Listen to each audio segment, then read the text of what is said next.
So I got a wonderful EQ for you guys. Today we're looking at the Waves H-EQ, the hybrid equalizer. This thing is a pretty nice EQ. It's not a new EQ. I remember when it came out maybe 8 years ago. And it was really unique because what this plugin can do, I've really never seen other plugins do it, especially back then. So I got a session here that I mixed. Don't hang with them bad boys outside making mad noise. My man has to be mad poised. All that's left is a big void. So let me explain something to you guys before we start looking at the plugin. So here's the 2-track, it's inactive. The studio engineer decided to do some edits.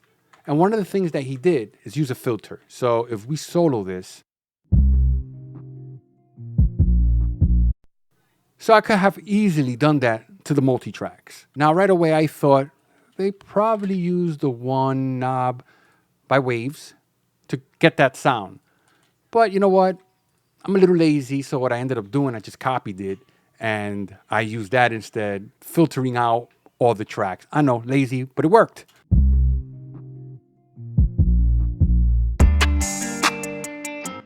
Yeah, it works, so it is what it is, right? But here's the thing, it's super loud, there are red lights everywhere. I could have easily went with the clip gain and took care of it, or any other plugin, but I decided to just leave it like that because it works. I use the H-EQ. By the way, this is the only copy of the plugin across the session. This is all I did.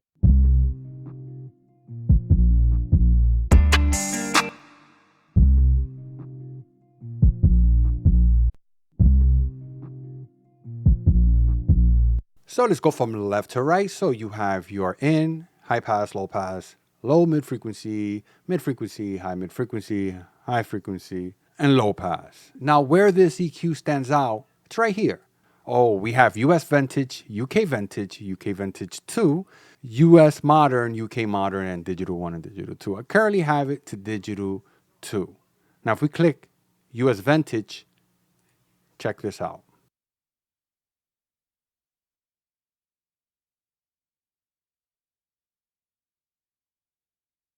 And not only you could do it there, you could do it across the whole EQ, which is pretty good. You got the analog out, so you pretty much got the same settings, the vintage, vintage 1, 2, modern, and modern.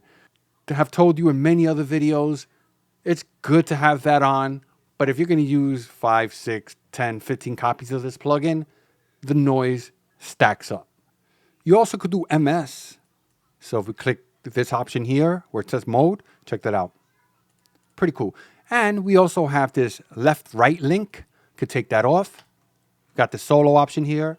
And something that's extremely important. Back in the early days, when this plugin came out, if you were to do some adjustments, you would hear some noise. So you want to make sure you have the smooth option on. By default, it's on. So if you open one of those older sessions, this might shut back off. So you want to make sure that's on. You stop the session, create an adjustment, and then play it again. But if you have some automation going on, if this option isn't on, you might hear some noise.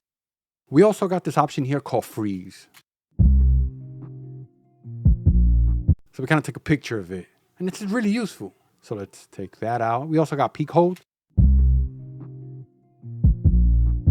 Earlier, we talked about automation. I almost forgot that you can automate everything in this plugin.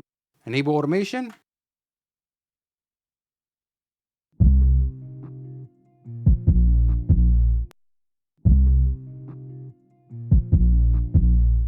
Then we have this piano roll, which is pretty interesting. So if there's a specific frequency that you want to adjust, you can tighten up that Q if we wanted to, and we could do some cutting. We also can dial in the frequency, so you can go to 1K. Pretty nice. Okay, so I want to listen to the analog section of the EQ. So we're going to listen to a different portion of the track.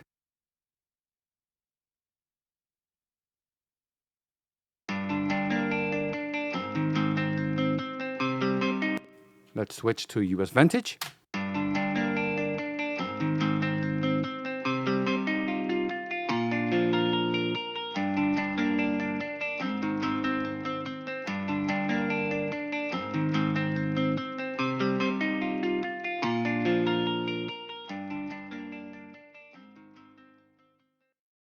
So we also have this little speaker under each EQ. Now, a lot of EQs don't do this, So we can just focus on the low mid frequency.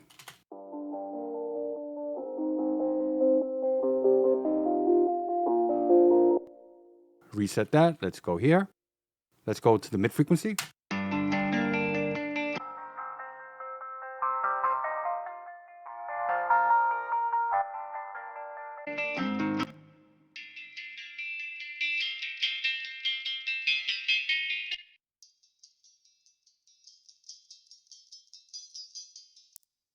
I like this because you could definitely do a few things with this. You can duplicate the track and then you can mix the signal back in with all that high end. For this example, it doesn't really sound like it's adding a lot. I'm pretty sure on other sources, this could be overkill, kind of like creating your own exciter. If the analyzer bothers you, you can shut it off.